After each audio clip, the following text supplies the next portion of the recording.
በዚህ በብርድ ጊዜ የሚያስፈልጋችሁ ይሄን የመሰለ አትክልት ሾርባ ነው። ውስጣችሁ ሞቅ ሞቅ ነው የሚያደርግላችሁ። አሰላሙ አለይኩም፣ እንዴት ናችሁ? አሰራሩ በጣም ቀላል ነው። ሁሌም የኔ አሰራሮች ቀላል እንደሆኑት መጀመሪያ ድስታችሁን ትጥዳላችሁ፣ ዘይት ታደርጋላችሁ፣ አንድ ራስ ሽንኩርት ታደርጉና ነጭ ሽንኩርት፣ ዝንጅብል፣ ሁሌ አልጫ ሰሩ ዝንጅብል በጣም ነው የሚያጣፍጥላችሁ። የተፈቀፈቀ አንድ ሸመን ከምታህል ዝንጅብልና ነጭ ሽንኩርት አድርጋችሁ ከሽንኩርታችሁ ጋር በደንብ ጥብስ ታደርጉታላችሁ። ከዛ ሁለት ፍሬ በአራት ማዕዘን በትናንሹ የተከተፈ ካሮት ነው የምታደርጉት። እሱን ጨምራችሁ ትንሽ ጠበስ ታደርጉታላችሁ። ሾርባ በጣም ብዙ አይጠበስም፣ ትንሽ እዛው ቆማችሁ ጠበስ። ከዛ አሁንም ሁለት ፍሬ ድንች እንደዚህ በራሱ ቅርጽ የተከተፈ ነው። እሱንም ጠበስ ነው የምታደርጉት።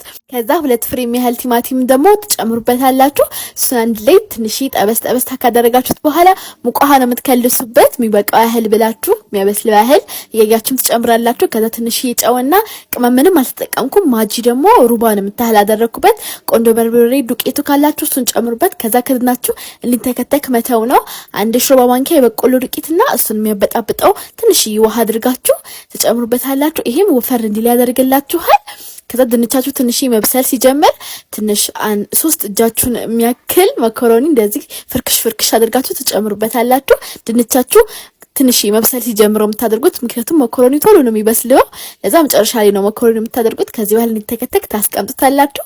ፓትራችሁ ላይ ዘይት ትቀቡና ደግሞ ዳቦ በእንደዚህ ትቆራርጡና ትንሽዬ ዘይት፣ ትንሽዬ ነጭ ሽንኩርት፣ ጦስኝ ትንሽዬ ጨው አድርጋችሁ ላዩ እንደዚህ ትቦርሹታላችሁ። በጣም የሚያጣፍጥላችሁ ሾርባ ስትሰሩ ያለዚህ እንዳትሞክሩት።